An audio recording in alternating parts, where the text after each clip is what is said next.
2023. The City of Belleville acknowledges we are meeting today on the traditional territory of many nations. The municipality operates on the unceded and unsurrendered lands of our Indigenous peoples. We recognize and honor the historic relationship of the Indigenous peoples to this land and acknowledge our shared obligation to respect, honor, and sustain these lands and the natural resources contained within. We recognize all First Nation, Métis, and Inuit who call Belleville their home and support the need for cultivating a strong relationship with them. We look forward to fostering a path towards reconciliation and show respect for the Indigenous peoples who first lived and currently live on this land where we now all reside together. I will call the meeting to order. We are all present. Please remain standing for a moment of reflection from City Clerk Matt McDonald. May we be worthy custodians of all that has been entrusted to us. Help us to be concerned only for what will promote good government. May we bring to our council chamber minds that think and hearts that feel, always having respect for others so that we may serve the people of our city in a helpful manner and for the good of all. Please be seated. I need a motion for reading and confirmation of the minutes of the regular council meeting of June 12th, 23, and the regular in-camera meeting of June 12th, 23. Councillor Chatton, Councillor Kelly, discussion, all in favor? Carried. We'll start out with the pecuniary interest and general nature of. Anybody? Seeing none.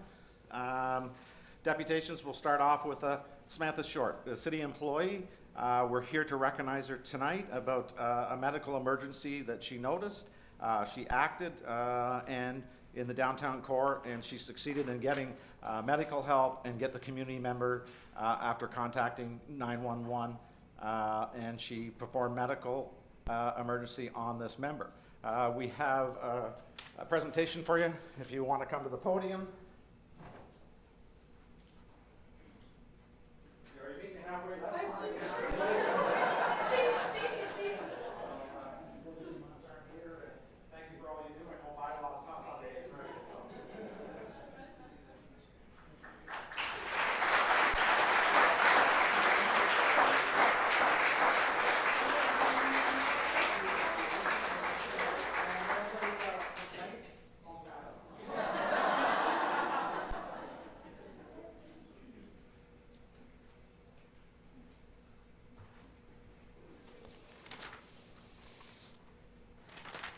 We're going to start. I see there's a lot in the audience, and Dave Allen is here tonight. So we'd like to start with Dave Allen, the president and CEO of YMCA of Central East Ontario. He's here to make a deputation to council.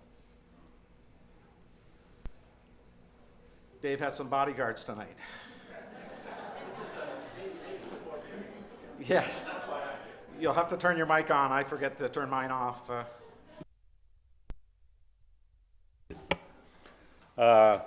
Mayor Neal and honored councillors, my name is Ed Leitonen, and I'm the co-chair of the community building campaign for the new YMCA Centre for Life. I became involved because our family has enjoyed the Y on Victoria Avenue for 50 years, and it still satisfies my needs. I get in there in the mornings at 6 o'clock, and it's got everything that I need. The new facility, however, will improve physical access and new features so more people can enjoy the Y like I do. Partnering with other nonprofit charities will also help them and help the Y to build a community support center. Our city needs and deserves the new Y Center for Life. And I'd like to introduce my co-chair. This is the beautiful and courageous Kristen Crow. Thank you so much, Ed. His Worship, Neil Ellis, councillors and city staff and guests. As Ed has mentioned, I'm co-chair with Ed on this YMCA Centre for Life capital campaign.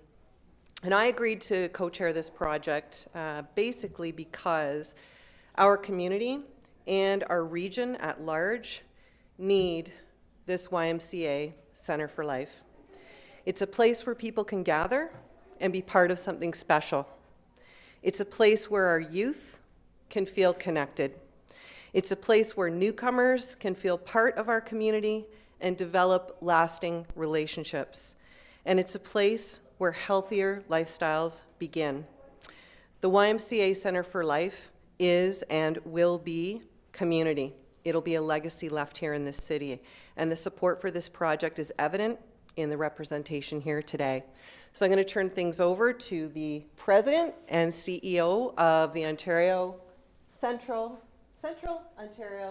East Ontario, right? I never get it right because he's got so many responsibilities. I could go on and on, but the one and only Dave Allen. So take it away. Thank you.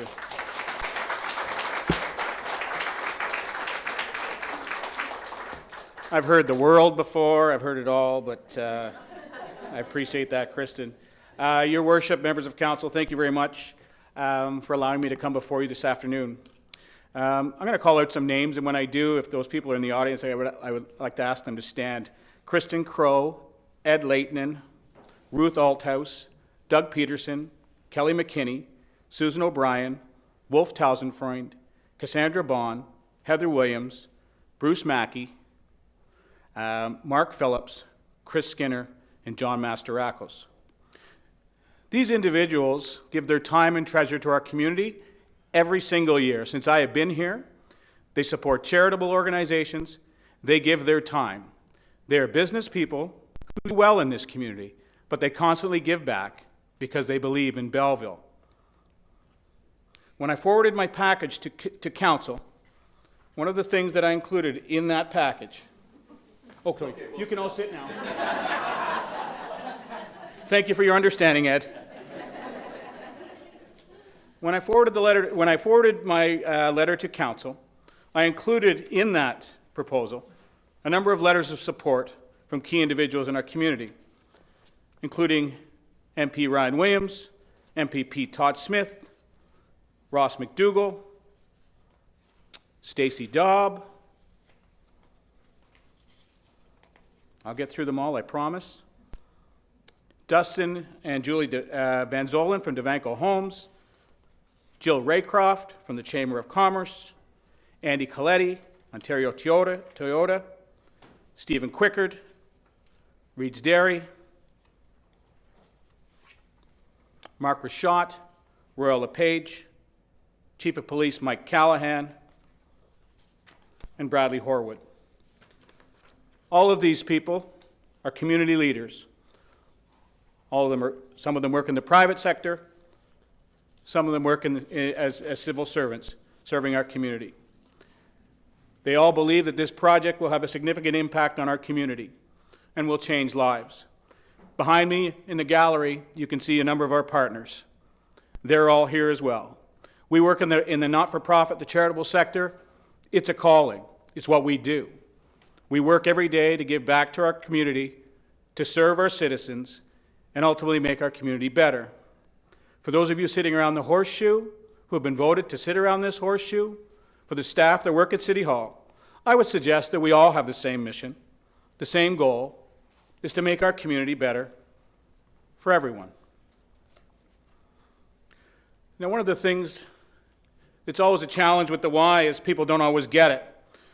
We're a charity. We're a registered charitable organization. The test of our charity is people choose to donate their time and treasure. To meet the criteria, the legal definition of a charity is the relief of poverty, advancement of education, the advancement of religion, and other purposes beneficial to our community. That's who we are. We are not a religious organization. An idea of some of the program delivery and services that we provide. And that's a menu, and that's just the why. And I could probably spend 15 minutes talking about the range of services that we provide within our community. The new facility opened in, the facility on Victoria Street opened in 1964, and I make this joke all the time. I was born in 1964. This is 59 years old. This takes a lot of work. This has not been beaten up like that center has been. It does not meet today's accessibility requirements. It does not allow our organization to be the inclusive organization that we want to be. We need a new center. The location, and I highlighted the key points in there that I think is important. Our West End, since I've arrived, has been in need of revitalization. We know the city is embarking on that. We can see strong growth of residential all over the top of the West End. The new YMCA Center for Life will bring much-needed services today and benefit the future to the west and increase the commercial value of the rest of the property. I've been here for 23 years. I've lived in this community, and I like keeping things local. We have a building committee that will focus on companies and contractors where possible that will do the work on this building. We've hired a local company, Task Force Engineering, as our project managers. David Brown, the retired owner of Task Force Engineering, has been hired as our project consultant. I joke with Dave that he works for me now, but I actually think I work for Dave. He's a lot smarter than I am when it comes to construction. We have a campaign cabinet who you've met, who are local citizens who give back day in and day out their time and treasure to this community. And it's estimated that this construction project will generate upwards of have a $30 million economic impact on our community, and over the course of the construction, have 200 full-time jobs. So I want to talk about our partners. Quinte Vitality and Social Support, they serve clients every day with developmental disabilities. They've served this community for over 65 years. Volunteer and Information Quinte provides service to over 275 organizations and have over 4,000 volunteers in their database, and they've existed for 57 years. Big Brothers, Big Sisters, Hastings and Prince Edward have been connecting young people with adult role models and mentoring for over 49 years. And Community Learning Alternatives, a skills and upgrading program with employment, education, and apprenticeship, have existed for more than 45 years. Together, we've been serving this community for over 364 years. That's incredible. Many of you around this table have either been connected with the Y, whether it's your children have been involved in our programs, you brought your family to the Y, you've had relatives who have worked for the Y, you've been members, you have been donors. So the budget is $27.4 million. 33% of that is coming from the federal government, or $8.9 million. 27% is coming from the provincial government, 7.4. Our partners are coming with 4%. The City of Belleville currently is at 4%, which is $1 million in services. And then the community, these incredible people back here, are raising the other $9 million. Your Worship, I have here the City of Belleville strategic plan that you were the author of in 2012 along with Councillor Thompson. And that's what I'm going to talk about for the rest of my presentation, and I'll continue to speak quickly and hopefully you get through all of my points. We need a plan. We always need a plan. Every organization needs a strategic plan, but strategic plans need to be fluid. When opportunities present themselves, I don't like to use the word because that was the word of the day in COVID, but you pivot. Don't know why I've lost my screen. Now I'm on TV. There I am, I'm back, okay.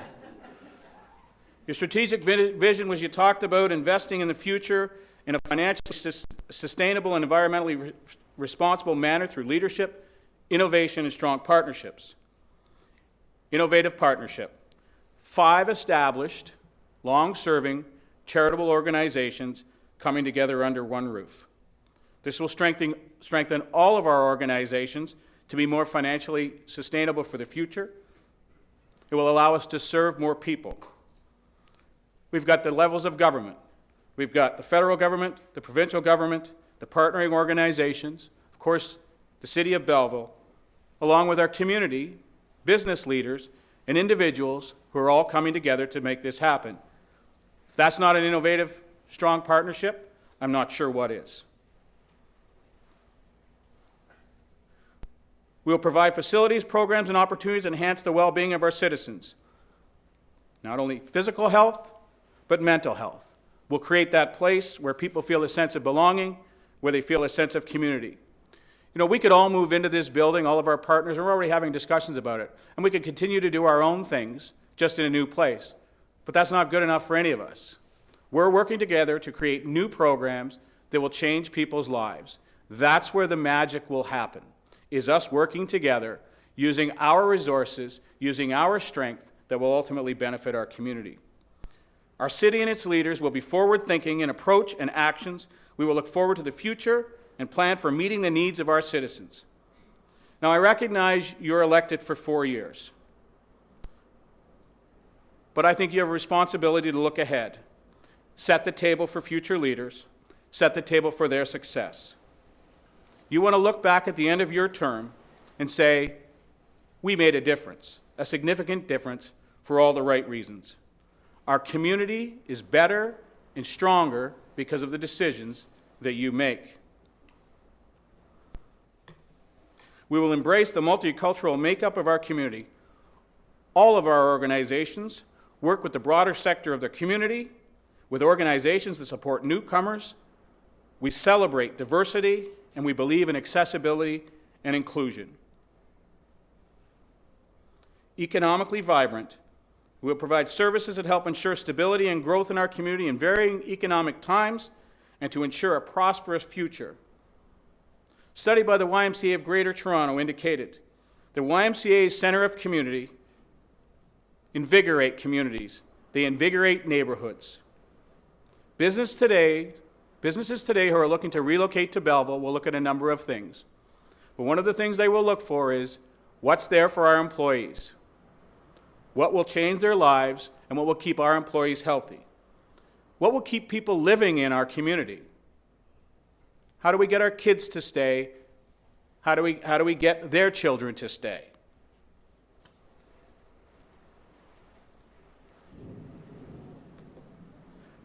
Voting for me, by the way. Investing in the future. We will invest in our infrastructure to ensure it meets our current needs and provides for the future. The investment today will serve our citizens today and into the future. We've already proven it. The YMCA has been providing services in this community since the 1870s. This is a legacy project. We will develop infrastructure, facilities, programs, and services that are financially responsible. This will further enhance, as I say, the financial sustainability of all of the partners, and we will position to serve more people and change more lives in our community. And of course, we are all dedicated. We will be stewards of our environment to ensure that our city will be an attractive and healthy place to live and visit. We all feel the same way. All of the partner organizations, all of these people that are here today that are helping to see this Center for Life come to fruition. So, city growth requires expanded health services. In 2009, the City of Belleville embarked on the $35 million multiplex recreation complex. There was an $11.5 million investment from the city to see that happen. The city announced the renovations and upgrades to the Yardman Arena to support a partnership with the Ottawa Senators. A $20 million investment was required. The City of Belleville allocated capital dollars to relocate the Belleville Lawn Bowling Club. In 2021, Jonathan Hack, Director of Sierra Planning and Management, said the City of Belleville may want to consider planning for a new indoor recreation center, including a pool, to be built in the west end of the city by 2031. 2031, that's 8 years from now.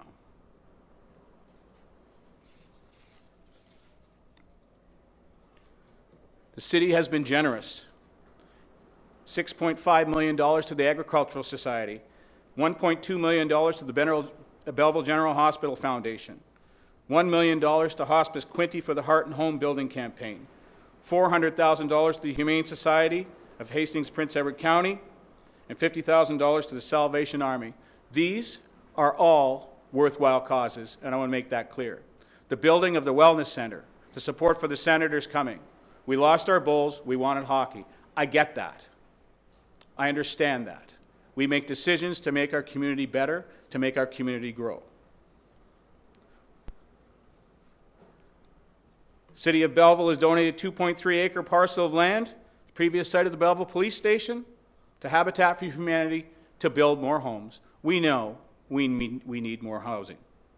$1.3 million to develop the Shirley Langer Trail, $452,000 to relocate the Lawn Bowling Association, 1.5-acre parcel of land provided to relocate the Children's Safety Village, and just today, if I read correctly, Council is going to be asked to approve $750,000 to construct pickleball courts.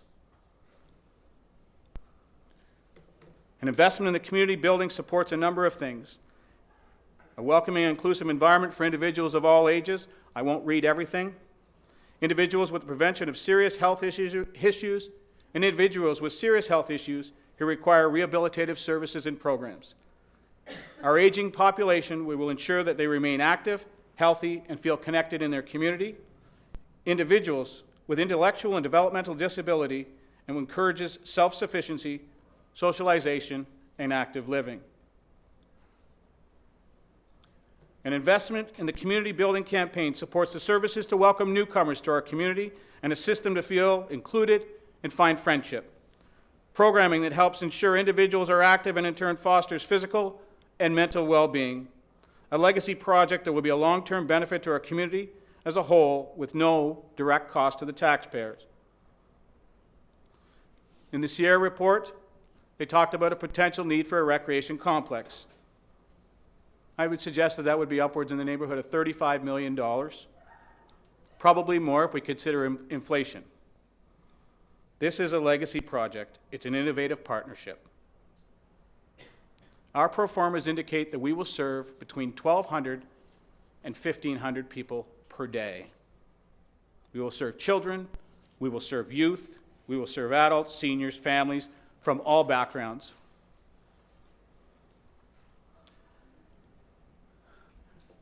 What we're asking today is 1.2 hectares of land, which is on the corner with frontage of Victoria Avenue and Rollins Drive. It's already zoned residential. When I came before council back in 2019, the actual request at the time was for the land to be donated. And we had actually asked the city for $3.5 million in financial support. And in turn, when we left, then the city would take over the Victoria Street property. We agreed to the land, the city would take over the Victoria Street property, and $1 million in services. We needed to get the application done. We needed to get it in for the infrastructure funding, which we were successful. $16.4 million coming to this community. We're actually asking for less when you think about it. We're not asking you to write a check. We're asking you to donate the services, donate the land, and we will use the proceeds from the land that's zoned residential to put towards the project. And if anybody wants to know, the land, the last time we had it looked at was just over $1.1 million in value. A developer will buy those, they will build homes, and the city will realize permit fees, will realize new houses that will certainly have an impact on our housing. You could be smiling or something. I'm open for questions.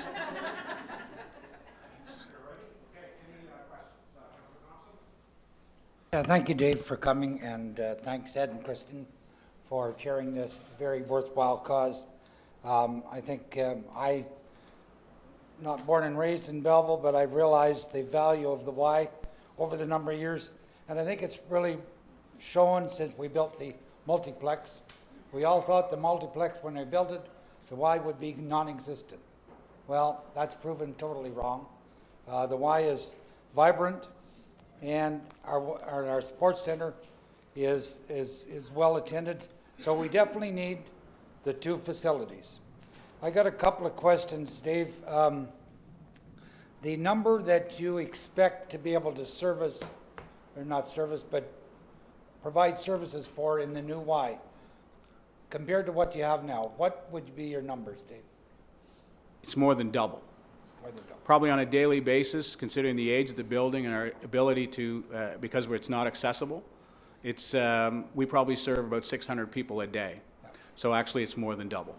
Okay, and accessibility is an issue there. Is that building able to be renovated to be accessibility, or that's just out of the price range? Yeah, it would probably cost more to renovate, Councillor Thompson, and at the end of the day, we would end up with a 59-year-old building that's been renovated. And how many programs do you provide at the Y this time, and how many kids, two-stage, the number of programs and the number of kids that you would send to camp? Oh, so our camps are almost full. We have over 700 registrations in our camp to this point. So we're doing very well. We operate camp not just out of the building, but we actually operate in the schools. So we partner with the Board of Education. And a number of those children receive financial assistance as well, because no one gets turned away. So, and I think that's the important part, where everybody has an opportunity to partake in the Y. And I commend the number of people that are here today and from our community that's out supporting this project. That shows very great value. These people are influential in our community, do an awful lot of good work, and represent a well-invested property that we need in this community. And I want to thank you for coming to us. I look forward to future dialogue. And it was great that you mentioned the mayor now and I had a number of discussions a number of years ago about this, and here we are today. And if we don't make decisions soon, construction costs skyrocket. And the money that you have from the feds and provincial, what's the time limit on building this building? So our initial time frame when we had actually put in the application, because we thought we would wait a little bit, we have until 2027, but none of these people want to wait till 2027. And we can't, and as a city, we can't. And wait. Garnet, I'm 59 years old. I can't wait till 2027. I hate to keep saying that, but I can't wait till 2027. No, I'd like to see it built before I turn 80. Thank you very much. Councillor Millet? Thank you, Your Worship. Through you to Mr. Allen. Dave, great to see you again, as always. Just to be clear, on the land division right now, and I recall some years ago, I was actually on the board of the Y when, pardon the euphemism, but the Y was circling the bowl at that time. We were in some pretty tough shape. And in lieu of taxes, can you just explain how that all happened and what the piece of property now, or the who owns what there? Sure. So the front section of the building where the Y is actually located to where the tennis courts used to be, that is the Y's property. Mm-hmm. From the tennis courts that used to be there straight across, and the soccer field and the rest of that parkland belongs to the city. It did belong to the Y in the mid-'80s. The Y owed back taxes to the city of Belleville to the tune of about $98,000, which the Y actually shouldn't have been paying taxes at the time, because the Y is a registered charity. And so in lieu of those taxes, the land was signed over to the city at that point. So what we're asking for is just the front section, Okay. where the Y currently is. Now, one other question through you, Your Worship, if I may. You mentioned the Quinte Sports and Wellness Center. And I recall when that was being built, and as you recounted the city investment in that, what impact did that have on the YMCA at the time? So when we opened the new YMCA in the city of Quinte West, the now John Williams YMCA, our membership actually grew. And so in Belleville at that time, we had 5,000 members. They loved us. Our members loved us. And what we found out when the Quinte Sports and Wellness Center opened, they loved new more. And so we probably dropped from 5,000 very, very quickly to 3,500. And ended up, just before the pandemic, we were sitting at 3,200. So it did have a significant impact on our operation. People like new. They like new. Well, and new is accessible as well, as you... It is, sir. Yes, it is. Thank you very much. Councillor Kelly? Thank you, through you, Mayor. Thanks, Mr. Allen, for the presentation, and good to see so many familiar faces from the YMCA here tonight supporting you. And to the 9 individuals, I think there's 9 on this campaign team, or you're going for $9 million and you're at 34%. I think you can get there by the end of June, so. It's amazing what happens in 5 days. We're actually at almost 40%. Oh, good So- stuff. I have a question, but I just wanted to kind of speak to the why for the Kelly family. Over the pandemic, and the kids were in university, things kind of changed, and the hours were a challenge at the Y. Things were open, they were closed. And then I signed up at one of these 24-hour places. My daughter came back from Ottawa in April, and she said, "Dad, let's go to the Y." And we're now going 3 days a week together. And I kid you not, when we came back in, and I came down those new doors where you come in, I felt like Norm from Cheers. Remember when he walked in the bar, everybody yelled out Norm, they all yelled out Sean, and it was so welcoming, and my daughter loves going, and I know what it did for my family when they were in their teenage years through high school, and what it does, it builds character and lifelong friendships, and I knew I was missing something with the workouts, and now I know what I was missing since I've been back now for the last 3.5 months, and it's the people, right? They make the place. So I'm backing you 100% on the future of the YMCA Center for Life, because I get it, because I live it. I just had a question. Lots of long-time employees at the Y. How many people work at the Belleville YMCA, and they're in our community, they're raising families, they're supporting grocery stores, they're doing all of that. So just kind of give us the lay of the land for staff. Yeah, so prior to the pandemic, we were probably sitting around 90. We're sitting at around 65 staff now. We've had to become a little leaner. But we've got 65 staff that work for the organization that live in this community. And we, if there's any indication of what we realized in Quinte West when that opened, and what we now realize with our partners, there's going to be a lot more. There's probably going to be back up to 90 to 100 staff in the new Center for Life. Thank you. Councillor Chapman? Thank you. Through you, President Allen, nice to see you again. I just had a couple of things. One was regarding the sense of decrease in membership due to the Wellness Center.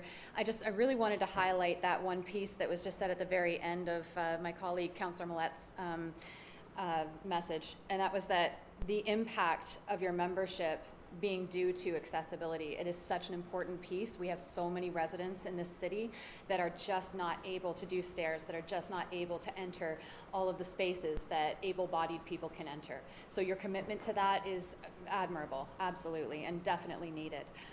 You mentioned 1.1 million value was the last time that you saw the market evaluation of the property that you're asking for. What year was that, please? 2020. Thank you. And lastly, I just wanted to say it's such a grand resource for our community, the focus on inclusivity, which has impacted our whole community, but my family as well. Having 2 young men that are developmentally challenged, having a space that they felt welcome and included and able to access the camps that you run was incredibly helpful. I'm so proud of your work, and I am so proud to be a supporter of the YMCA, and I wish you all the best. Thank you. Councillor Enright Miller? Thank you, Worship, through you. Hello, Mr. Allen. Being of the Councilor. same vintage of 59 years old, I share your pain, and we got to do something soon. I just wanted to thank everyone who's in the audience that came tonight in support, and all of the community groups. Having you all under one roof will be magic, and I can't wait to see what you can do. And I commend you all for the hard work you've done, all of the volunteering, all of the fundraising. Wow, I mean, we need more of you. We need to clone you all. Having said that, this is a legacy build. It's a great name. It is a legacy build, and I think once it's all done and we figure out all the details, everybody in this room is going to be saying, wow, I was part of that. And thank you for bringing it to us, and kudos and congratulations for all you do. My pleasure. Thank you so much. Anybody else? Seeing none, need a motion. Thank you, everybody in the audience. Thank you, everybody in the audience, and Mr. Allen, for your presentation. I need a motion that the deputation of Dave Allen, President and CEO of YMCA of Central East Ontario, providing an update on the new Center of Life project be received. Councillor Brown, Councillor Chatton, all in favor? Carried. You better give us a few minutes and we'll... Yeah, we could give you 10 seconds here, 20. So.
Okay, we'll get started back up.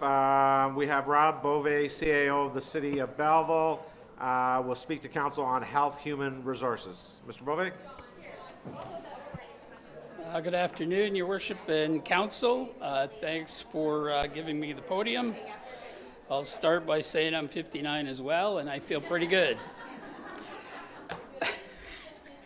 We're dominating today. All right, so I'm going to talk a little bit about regional healthcare and healthcare human resources. It's a small topic that we're going to solve today. So I want to thank Council for this opportunity, and I'm excited to share that the city is part of an innovative partnership that is connecting leaders within our region in different sectors to try and address some local healthcare challenges. So, how many times have you seen these headlines? And for how long? We all know that there's a problem, and it's tough to fix healthcare on hunches or in our own separate silos. So that is why the groups you see on the screen are trying to take a collaborative approach to solving our local healthcare challenges.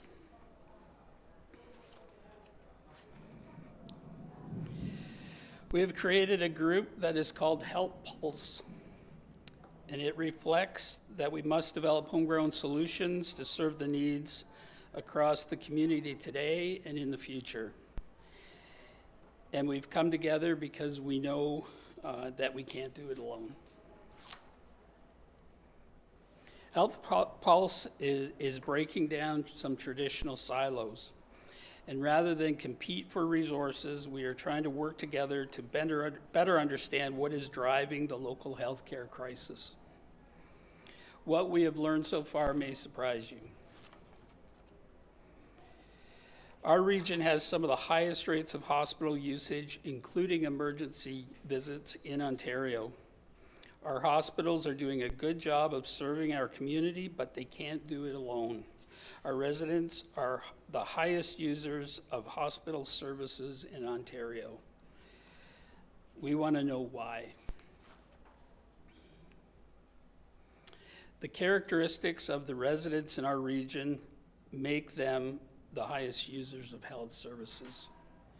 When it comes to social determinants of health, like age, income, education, 70% of our population are likely to use healthcare resources more than anywhere else in Ontario.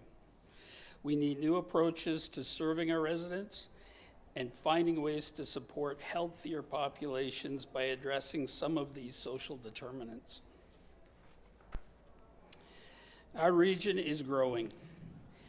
Council's aware of certainly the growth in the city of Belleville and what we anticipate over the next number of years, but it's happening region-wide. More Ontarians are moving to this part of the province. The pandemic did accelerate that growth, and we will be welcoming tens of thousands of new people over the next 25 years, and they all need health care. Our population is also aging faster than other parts of the province, with many of our aging residents choosing to age at home. We need collective strategies to support both an aging population as well as all others. Hospitals were designed to provide acute and trauma-based care. Out of necessity and to support our population, hospitals have been providing services better suited to family doctors, long-term care, and other community services. Hospitals and other stakeholders are interested in partnering to strengthen community services so hospitals can continue to focus on acute needs. In fact, the length of stay for adult patients has increased by 24%, often because other services are unavailable to meet their needs. The lack of community care means we're using more costly hospital-based care for people who would be better served elsewhere. Our age-related health care demand is growing 3 times faster than our local population. It has system-wide impacts. Paramedic services are just one example. Seniors represent about a quarter of the population in Eastern Ontario, yet generate more than half of paramedic calls. The number of hours medics spent in offload delays has grown 500% across rural Eastern Ontario since 2019.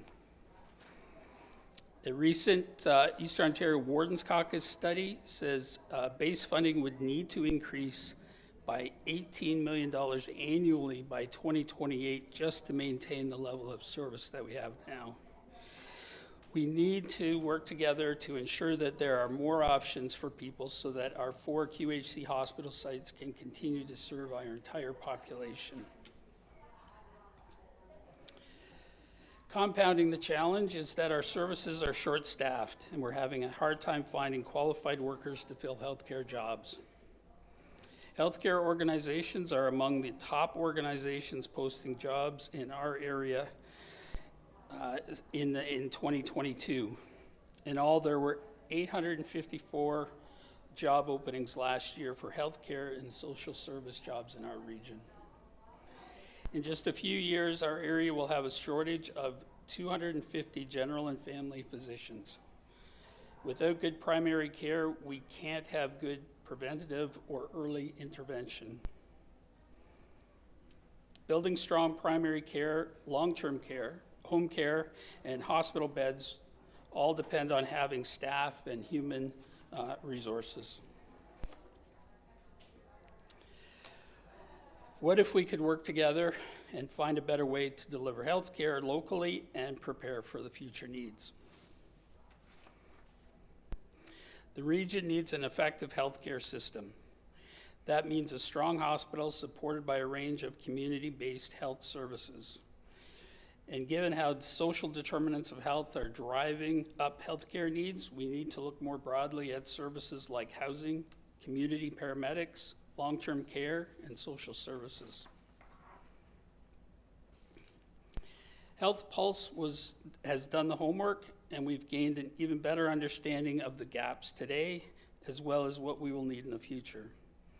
We need strong, stable hospitals to serve our growing population needs, and we need the province to open the door to more innovative approaches so that we can use funding resources more rationally. This includes home care, hospice, paramedics, and long-term care to support aging adults and the chronically ill. Such efforts help lessen the pressure on emergency departments and shorten hospital stays, freeing up beds for those who need them the most.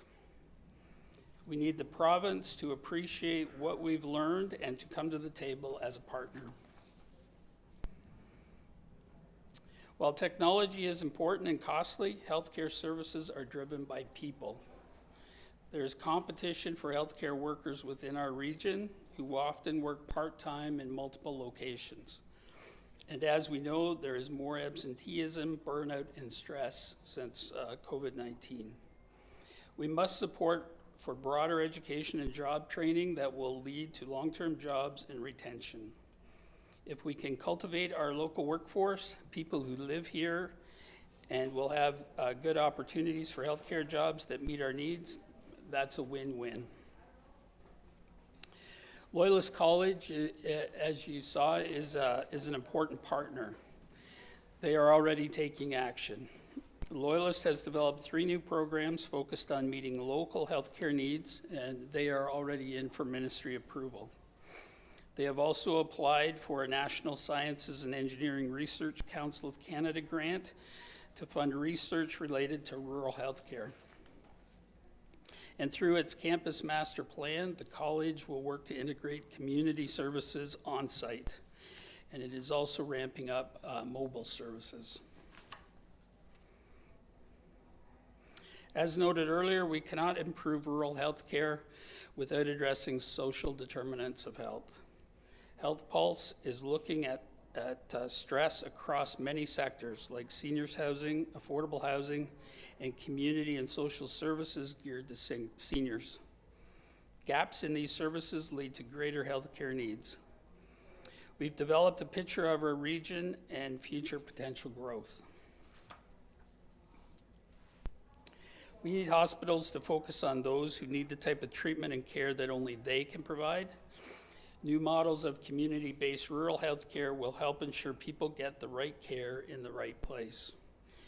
We can reduce pressure on emergency departments and shorten hospital stays, freeing up beds for those who need them the most.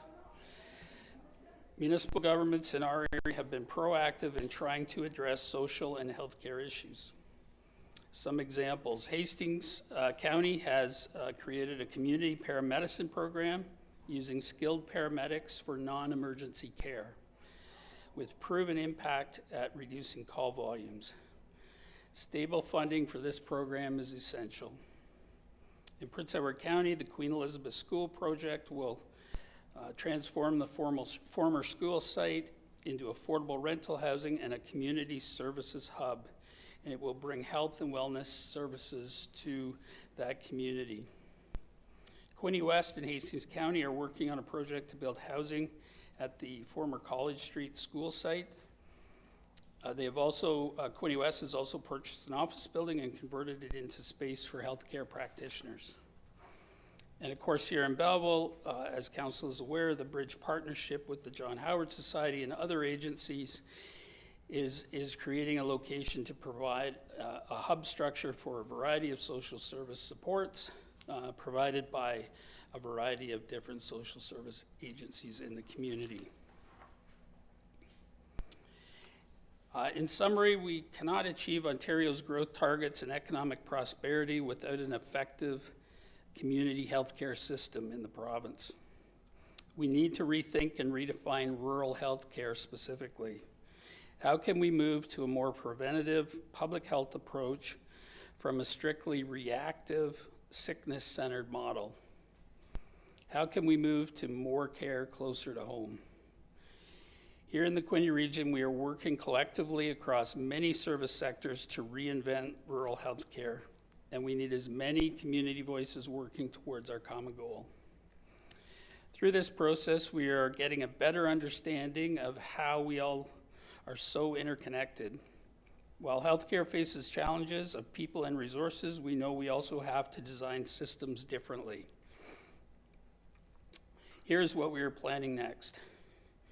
Health Pulse is planning a local symposium to foster collaboration, and that would include all of the partners locally together with various ministries from the province. We will be advocating to the provincial government for their partnership in the form of flexibility to try new approaches and provide more resources. Health equity should include rural needs. We need the provincial government to look at health funding and policies through a rural lens. We'll keep councils posted as we move forward with this initiative, and I'd like to answer any questions you have, and I will correct one oversight. I did not introduce Stacey Dobbs here this evening from Quinte Healthcare, President and CEO, and she may have some answers that I don't have. Any questions for the deputation? Seeing none, motion to receive. Councillor Chatton, Councillor Enright Miller, all in favor? Carried. Thank you.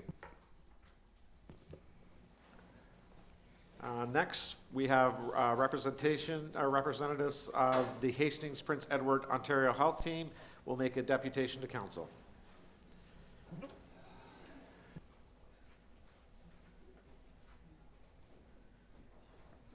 You want to do this one too? Oh, sure, you go ahead. Go ahead. I'll let you have this one. This is forward. That's four.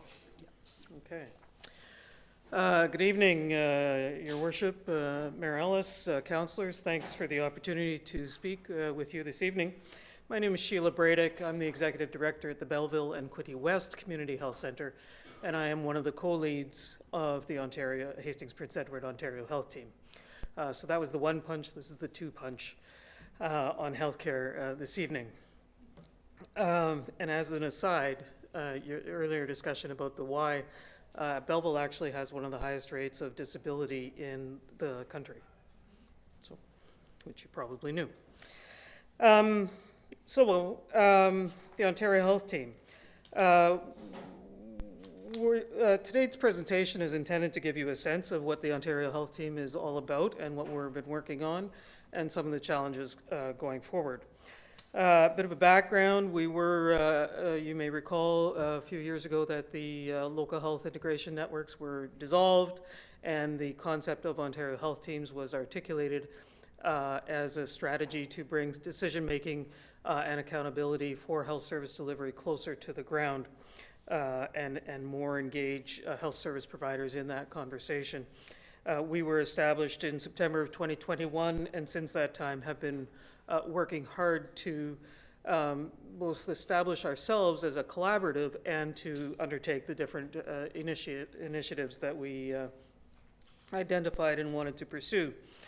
So we are a partnership of health and human service organizations, including Quinte Health, the municipalities, or the regional municipalities, as well as other direct community-based service providers. We do cover all of Hastings County, Prince Edward County, and the Tyendamene Mohawk Nation.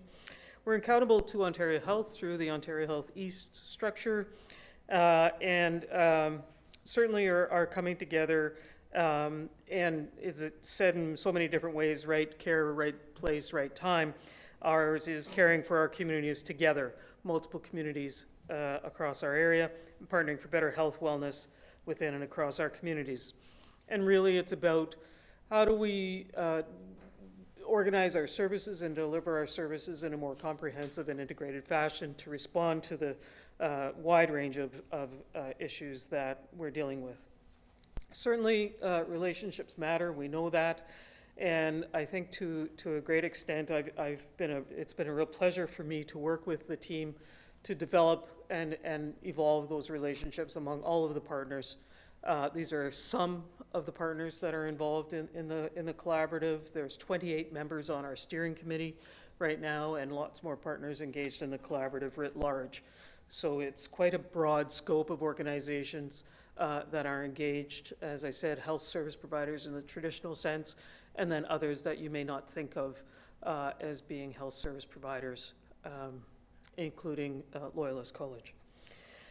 So our governance structure, this is a super simple slide, which doesn't actually reflect all the moving parts, but it's a pretty good shot at it. And it is about distributed leadership. So we are very intentional about, it's not one organization or one person that's providing leadership, but it is among all of us. It shows an engagement of primary care providers directly, so the primary care council, and as well patients or caregivers, and there's a patient caregiver client or partner council as well. And those two councils are represented on all of the bodies, all of the action teams, the stewardship group as well, and play an instrumental role, obviously, in leading, sharing in the leadership of the work that we're doing. Stewardship is intentionally named because it is not about steering, it is about stewarding a joint effort. And we've worked hard, I think, to really reflect in the language that you use, stewardship group, co-leads, co-facilitators, to reflect a much more collaborative and shared process. As you saw from the earlier slide, in Hastings Prince Edward, we are looking at about 170,000, 177,000 people projected for 2023 in our community, relatively older, many experiencing challenges with basic material needs, which has a direct impact on their overall health and well-being, and a greater proportion of our community has multiple and complex health issues. So it is important that we have a broad sense of the work that we're doing and the communities that we're serving. So the OHT is involved in 4 primary areas of action. Since our inception, we've been working on these as well as developing our own structure. The priorities were generated through an engagement process with the membership of the OHT, so the whatever it is, 40 plus agencies that are involved, who all brought with them their own data, their own knowledge of the communities, and their own relationship with the clients and caregivers and community members that they're dealing with. So all of us, I think, have a board of directors. We've got various client advisory councils, various client survey mechanisms, strategic planning processes. So while so that these priorities are informed by a very robust conversation, if you will. Obviously, several points of intersection between the work that we're doing and the work of the municipalities and regional governments and the prior group, Health Pulse, also very much in lockstep with that through things like, obviously, like homelessness, the mention of the bridge, access to primary health care, COVID and influenza response, and generally community safety and well-being.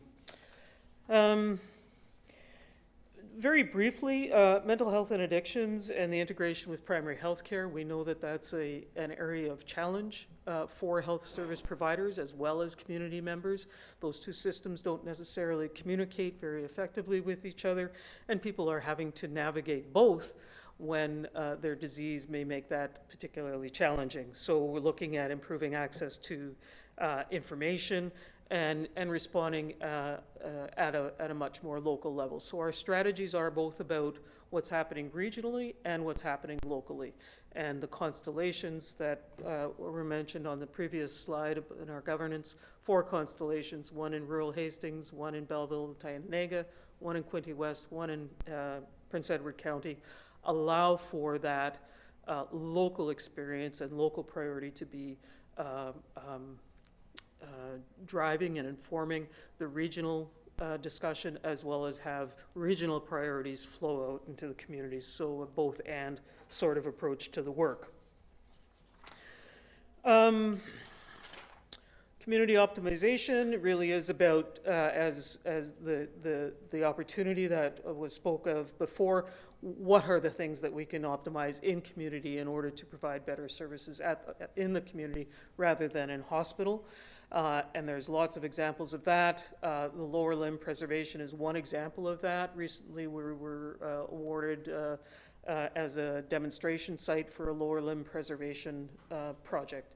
We've got a high level of non-traumatic amputations resulting from disease, diabetes, et cetera, in this community. And there's strategies that we can put in place to reduce that. And that will have a positive effect, we believe, on hospital utilization in the short as well as the long term. Strengthening local primary care is going to be the next series of slides, so I'm going to save that. And health system responsiveness and preparedness. We know that there's been obvious having to deal with COVID and influenza. The OHT was instrumental in putting in place COVID, cough and flu clinics to divert people from accessing, unattached people from accessing the emergency department to deal with those things. And we will be regrouping again in short order to look at preparing for the fall. Moving on then, strengthening primary health care. Our aim really is to have everybody in Hastings, Prince Edward, and obviously in Belleville to have access to a primary health care provider. So the story goes, you move into a neighborhood, you get to go to that local school. You should also be able to get a local health service provider, primary care provider. Many people in our region don't have access to a primary care provider. There's also challenging because primary health care is often a entry door into the health system historically. People's ability to access a variety of other services is also limited. So we're looking to create more access to primary care and a better system of no door is the wrong door.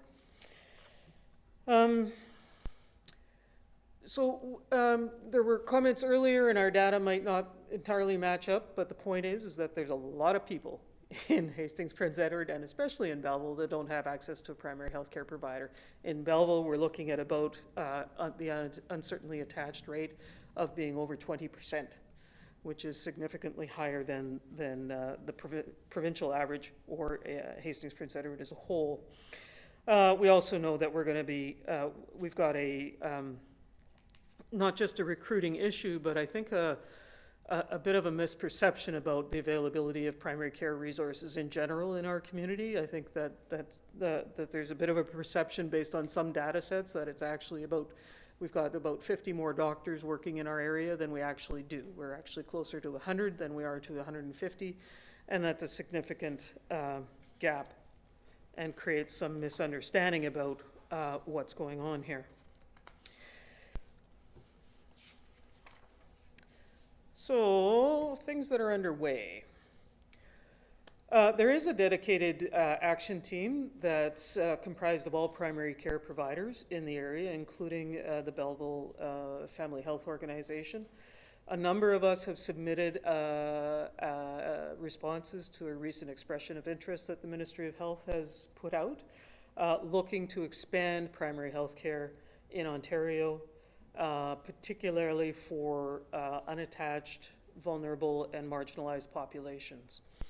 As preparation for that, we're in the process of, we've completed a bit of a current state analysis on primary health care in the area, looking at ways to work together differently. And I think that's a really important point because we know, for example, that people that have access to team-based primary health care have about a 20% less than anticipated utilization of emergency department services than people that don't have access to team-based. So by putting together a constellation of services and not just relying exclusively on a primary care provider, we're actually able to achieve some of the things in terms of being able to improve health outcomes as well as being able to reduce demand on the health system writ large. Working in partnership to support municipal recruiting efforts and developing a multi-year primary healthcare strategy. So while the response to the expression of interest was a short-term matter, we are looking forward to articulating a much more robust primary healthcare strategy for Hastings, Prince Edward. And I think it aligns very nicely with the Health Pulse work that's going on, as well as the recruiting and retention efforts of council.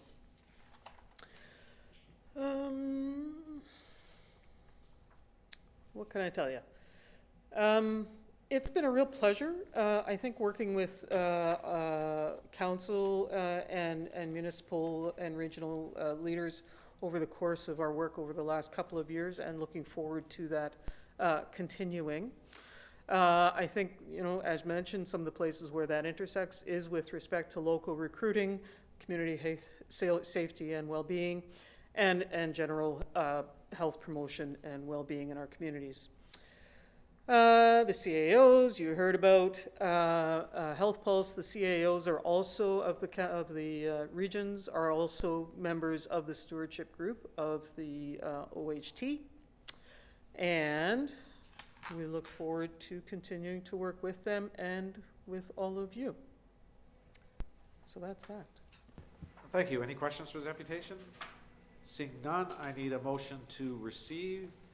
Councillor Alsop and Councillor Enright Miller, all in favor? Carried. Thank you. Thank you. Next, 6.4, we have a letter from Dave Allen, President and CAO of the YMCA of Central East Ontario. The resolution, the deputation by David, correspondence. Oh, we've already did Dave. We have a letter from David Allen, YMCA, under correspondence. Resolution that June 19th, 2023, the letter from Dave Allen, the YMCA of Central East Ontario, be received and referred to staff. Councillor Alsop, somebody else, Councillor Millette, all in favor? Carried. I need a motion for Committee of the Whole, that Council rise and go into Committee of the Whole to hear and consider reports, passing recommendations and resolutions with Councillor Millette in the chair. Councillor Chatton, Councillor Enright Miller, all in favor? Carried.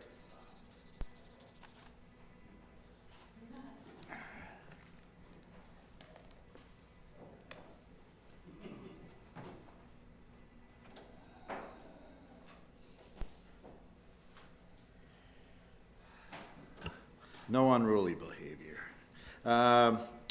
We will move into the Committee of the Whole, the resolution that Council rise and go into Committee of the Whole. Wait a minute, he just did that. Item 8A, reports. The agenda shall include under reports items that warrant individual attention from Council.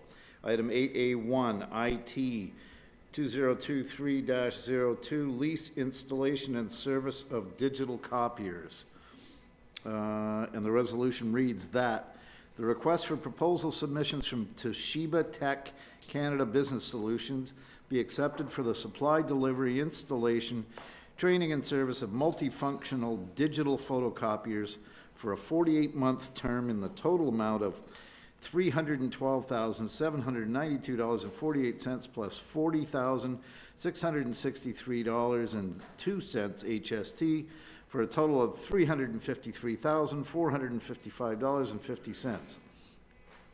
This being the most qualified proposal received, and that the mayor and city clerk be authorized to sign the acceptance agreement on behalf of the corporation of the city of Belleville, and that the city clerk shall be authorized to affix the corporate seal. Can I have a motion to get it on the floor, please?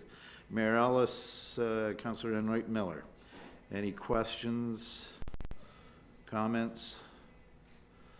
Seeing none, all in favor? Carried.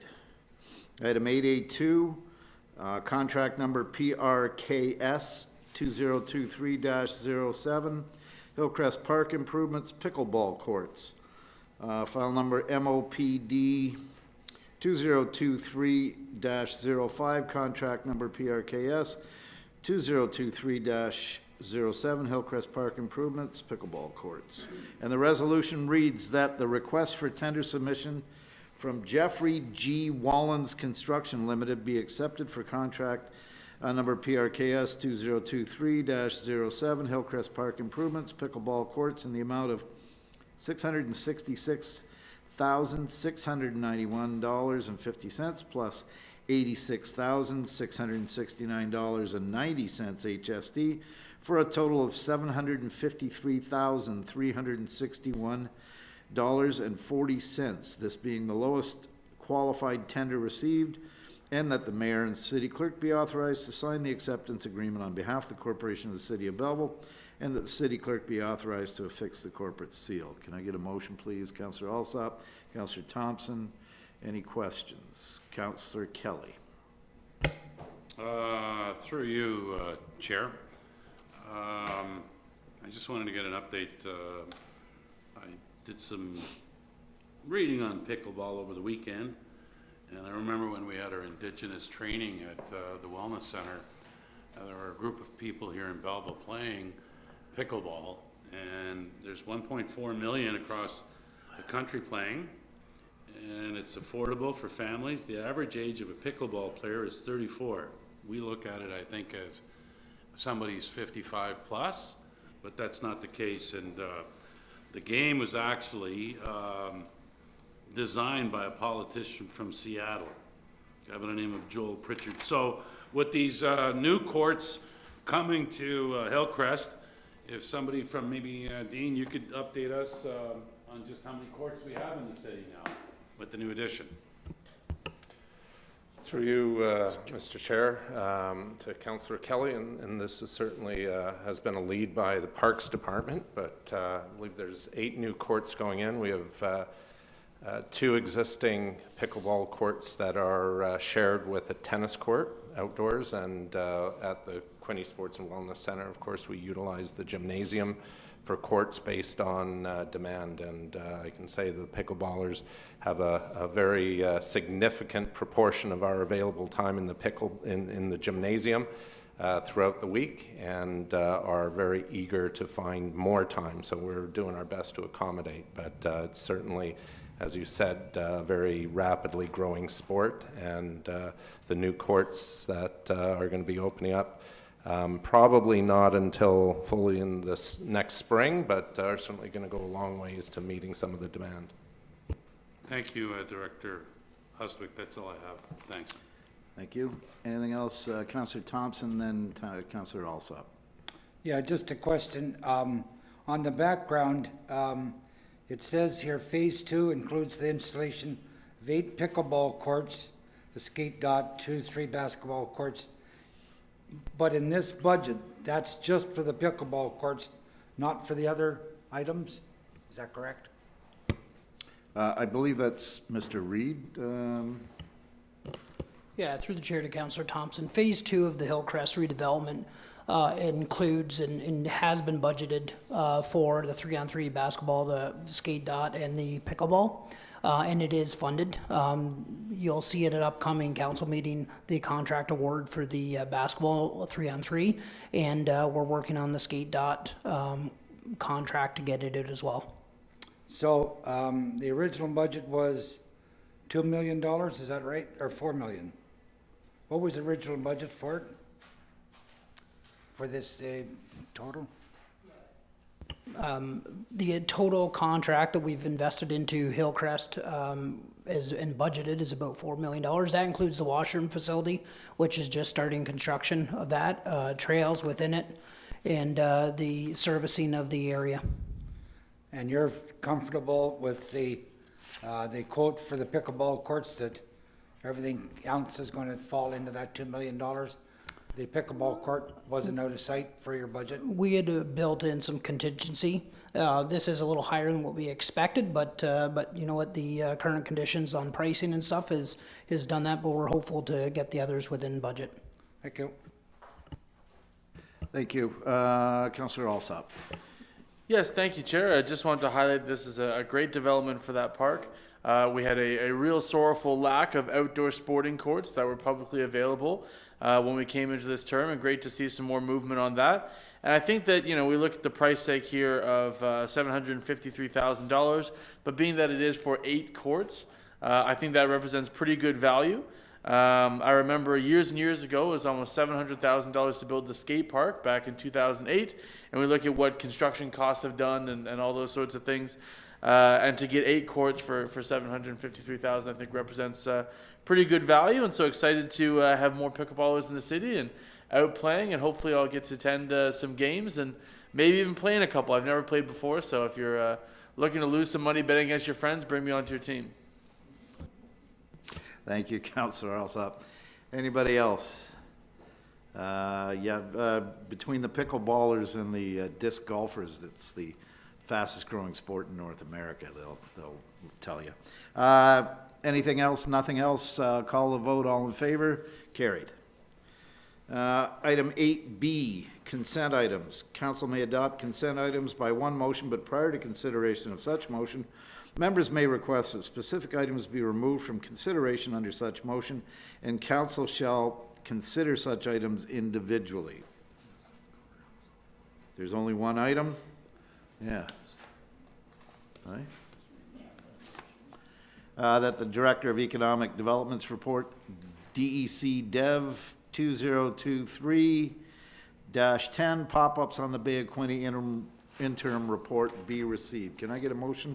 Councillor Chatton, Councillor Alsop. Any questions? Councillor Brown. Thank you, Chair.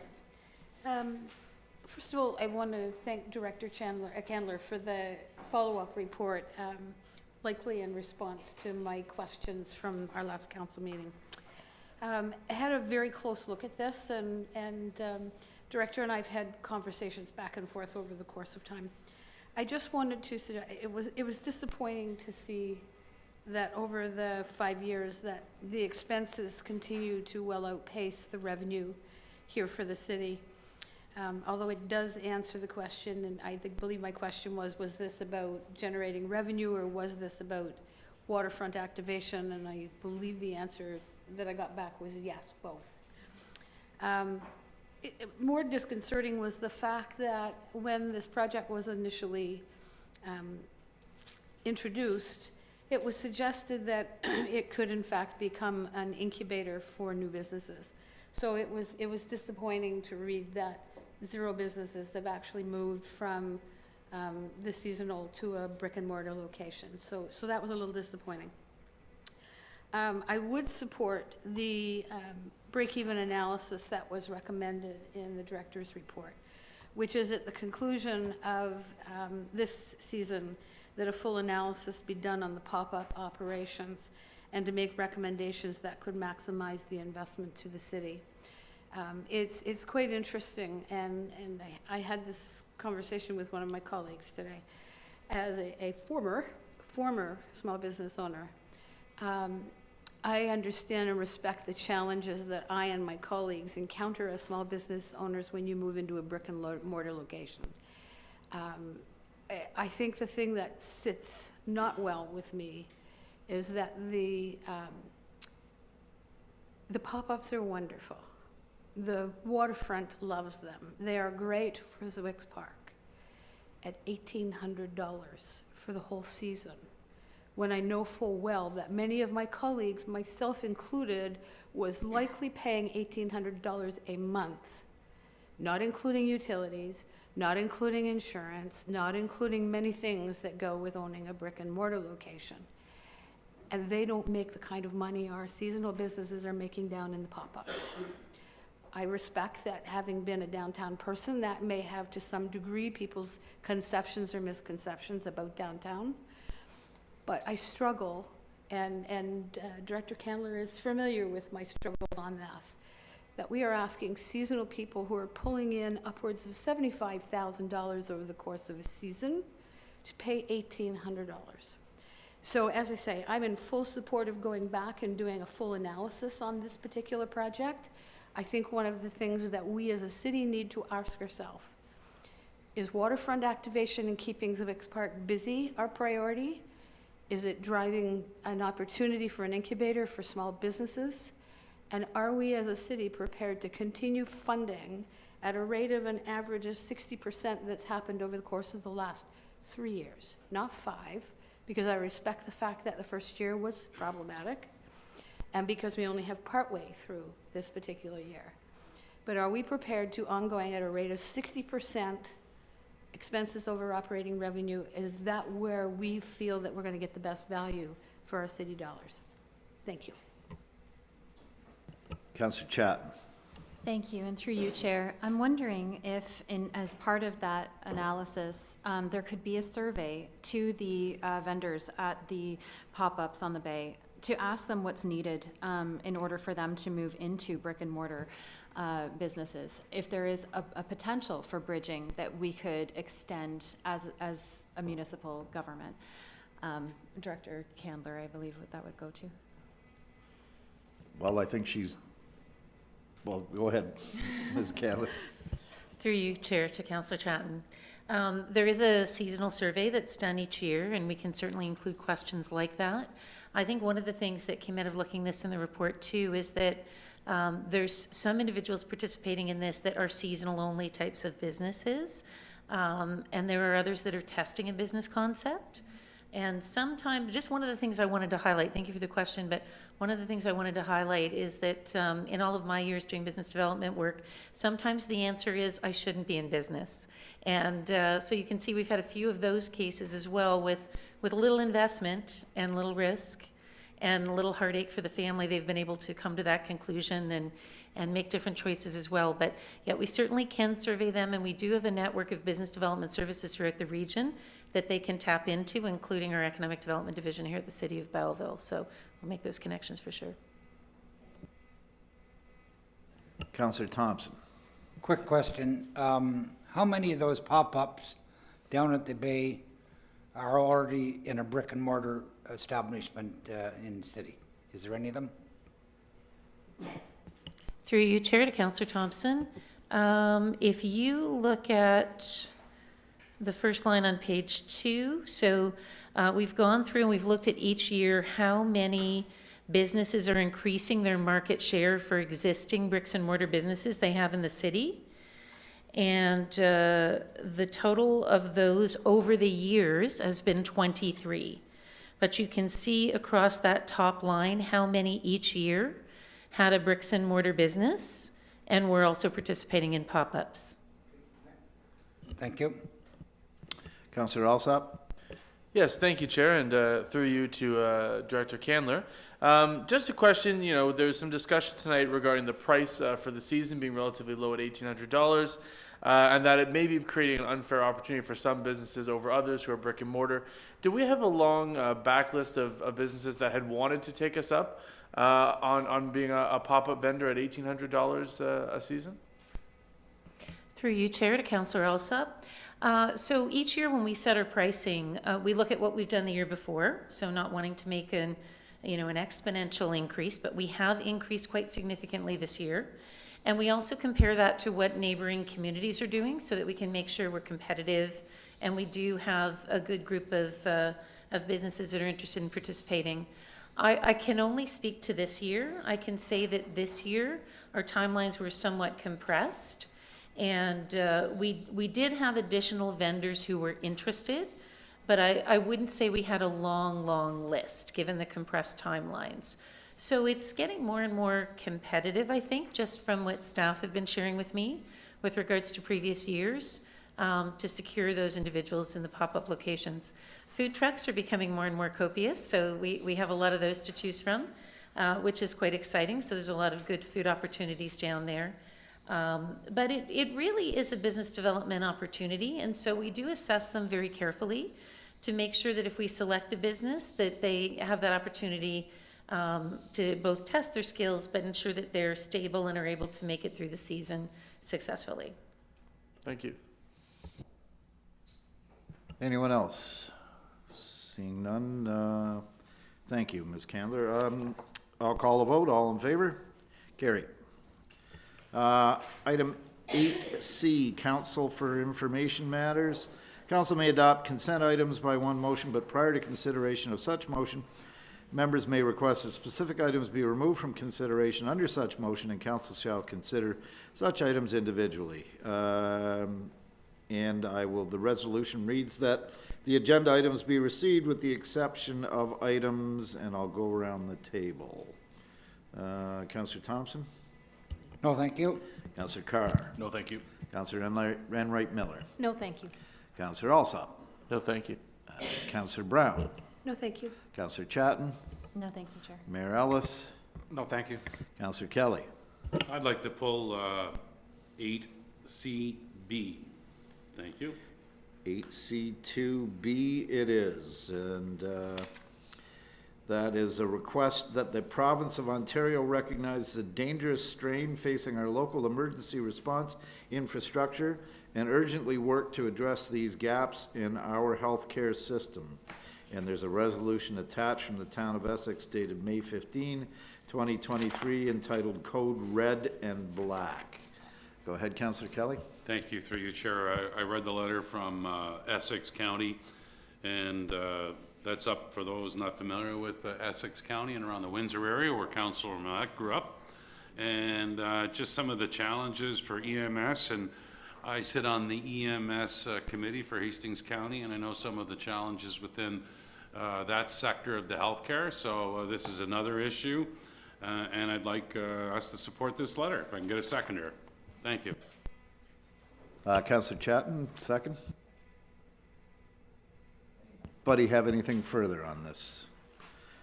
Seeing none, all in favor, carried. One moment, Your Worship, I've still got to clear up some housekeeping matters. We didn't get a vote that the agenda items be received, with the exception of 8C2B. Councillor Alsop, Councillor Chatton, all in favor, carried, and 8C3. Items received in the Corporate Services Department, nope. Oh, no, just rise and report. Apparently, we have no items that are maybe of interest to council. A motion to rise and report. Councillor Enright Miller, Councillor Chatton, all in favor, carried. Thank you, Councillor Millette.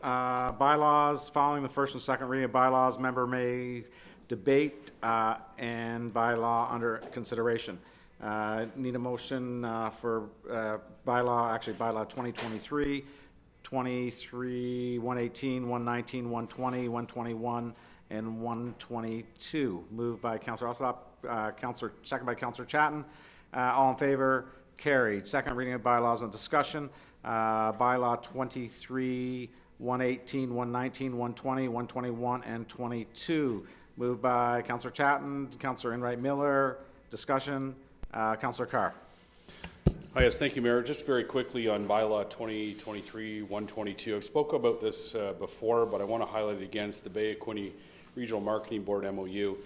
And in Article 2, it talks about promoting resident attraction, and results are linked to fulfilling. And we want to make sure that they are linked to employment and those gaps. And so with the annual business plan and the results reporting that will occur after that, I'll be keenly interested to see what residential attraction as it pertains to key employment.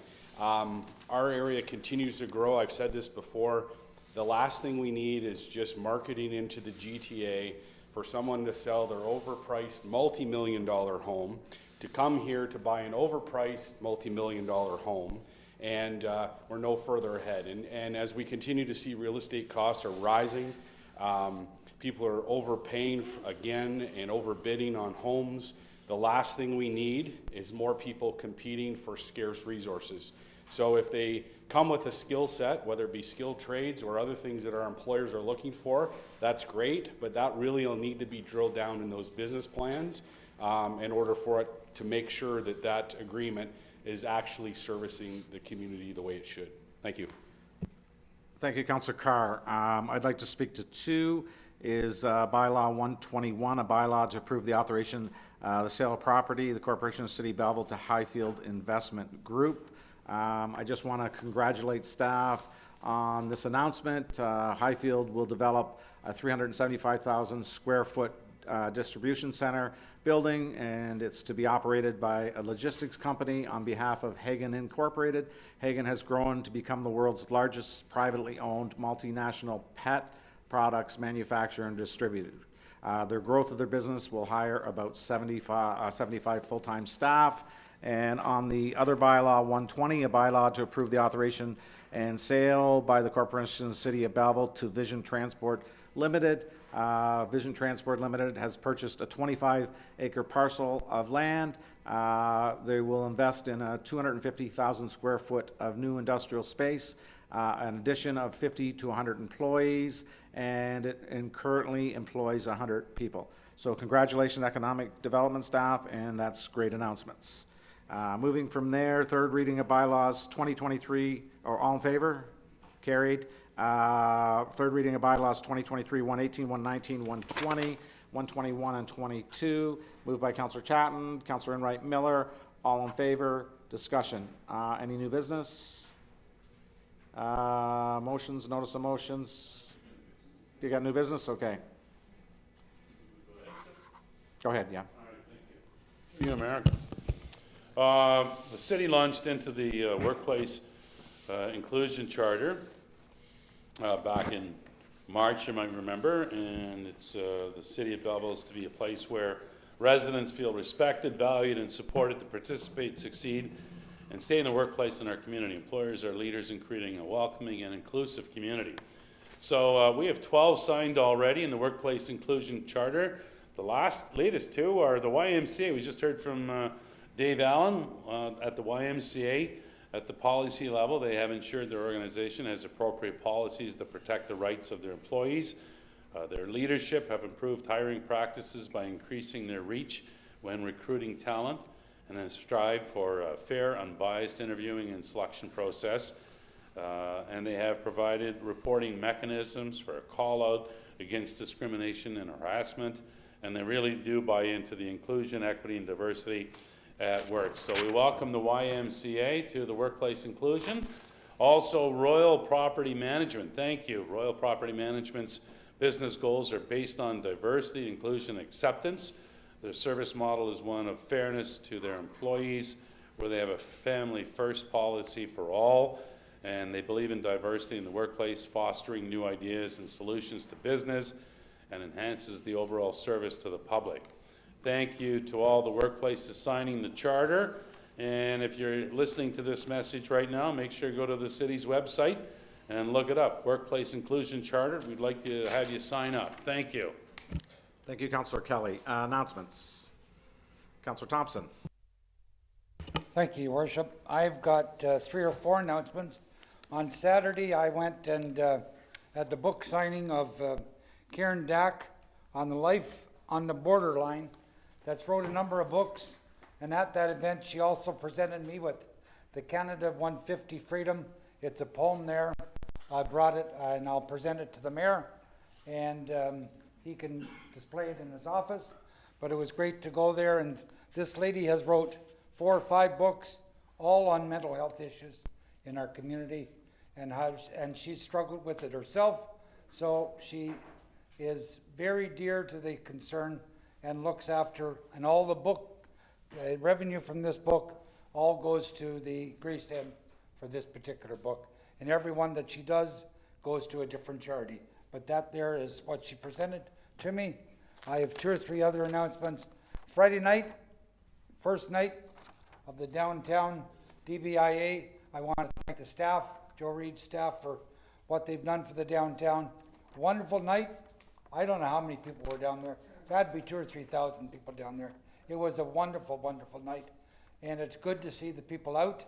The vendors were happy. The vendors were selling merchandise. A couple of the 3 of the stores, matter of fact, I think 5 or 6 stores stayed open that night, which is great to see. And they stayed open until 10 o'clock. And so the enthusiasm is there for the merchants.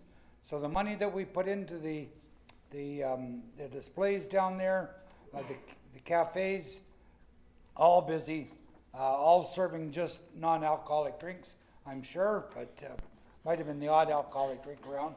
But it was great. The other item that I have, I want to congratulate the 2 staff of Welcoming Streets, Nick McEwen and Jenna Bailey. About 3 weeks ago, we were having a meeting. Heather from the Economic Development was there, plus some of the merchants. When those 2 people were on the way to the meeting, they came across a person that had OD'd. They administered the drug, called 911, and that person was sent to the hospital, and now he's back and survived. So I want to congratulate those 2 from Welcoming Streets, another benefit that we get from the Welcoming Streets. And the last item I have on the list, sort of a personal one. You're all invited to a pancake supper at Eastminster Church tomorrow night at 5:30. Welcome, but you're paying. Thank you, Councillor Thompson. Any more announcements? Seeing none, I need a confirmatory bylaw resolution that bylaw number 2023-123, a bylaw to confirm the proceedings of council at its meeting held on June 26, 23, be read a first, second, and third time, and finally passed this 26th day of June 23. Councillor Alsop and Councillor Chatton, all in favor? Carried.